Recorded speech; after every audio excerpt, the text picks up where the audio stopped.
வணக்கம் ஃப்ரெண்ட்ஸ். இன்றைக்கி என்னன்னு பார்த்தீங்கன்னா, அதாவது நிறையா பிகினர்ஸ் வந்து என்ன பண்ணுறாங்கன்னா, தப்பு பண்ணுறாங்கன்னா, ஸ்பீடு பிரேக்கர் வந்து கரெக்டான முறையில் அவங்களுக்கு வந்து ஏற்றி இறக்கவே தெரியல. அது என்ன தப்பு பண்ணுறாங்கன்னு பார்த்தீங்கன்னா, வந்த ஸ்பீடுக்கே டக்குன்னு வந்து அந்த மாதிரியே ஏறி டக்கு டக்குன்னு தூக்கி அடிக்குது. அது எதுனாலன்னு கேட்டிங்கன்னா, அவங்க பண்ணுற தப்பு என்னன்னு பார்த்தீங்கன்னா, ஸ்பீடு பிரேக்கர் அப்படின்னா என்னன்னு பார்த்தீங்கன்னா, ஸ்பீடினுடைய அளவை குறைக்கிறதுக்கு பேர் தான் ஸ்பீடு பிரேக்கர். அப்போ நீங்கள் வந்து அங்கே வந்து என்ன பண்ணணும்னு பார்த்தீங்கன்னா, நீங்கள் வந்து 10 ஸ்டெப்புக்கு முன்னாடியே உங்களுடைய ஸ்பீடினுடைய அளவை குறைக்கணும். இப்போ நீங்கள் 40ல் வந்துட்டு இருக்கீங்கன்னா, உங்களுடைய ஸ்பீடினுடைய அளவு 30 ஆக்கணும், 20 ஆக்கணும். அப்போ வந்து லைட்டாக வந்து குறையலை, அப்போ ஸ்பீடு அளவு குறையலைன்னா லைட்டாக பிரேக் அப்ளை பண்ணிங்கன்னா ஸ்பீடினுடைய அளவு குறைஞ்சிரும். அப்போ நீங்கள் வந்து ஸ்பீடு பிரேக்கரில் ஏறுறப்ப ஆக்சிலேட்டர் கொடுக்கக்கூடாது. ஃபஸ்ட்டு வீல் ஏறுறப்ப ஆக்சிலேட்டர் எப்பயுமே கொடுக்கக்கூடாது.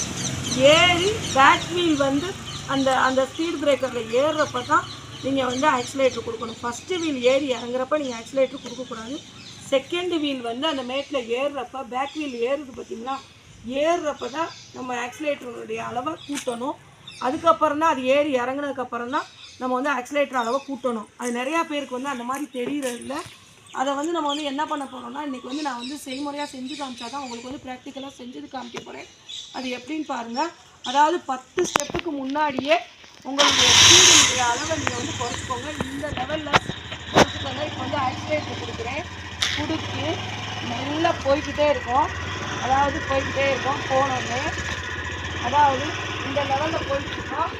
லைட்டாக வந்து ஸ்பீடாக பண்ணணும். லைட்டாக பிரேக் வந்து அப்ளை பண்ணணும். போகணும்னா அதாவது வந்து ஏறி இறங்கணும். கீழே இறங்கணுன்னே செகண்ட் வீல் வந்து இப்போ வந்து பேக் வீல் வந்து ஒரு இது வந்து மேலே ஏறுது.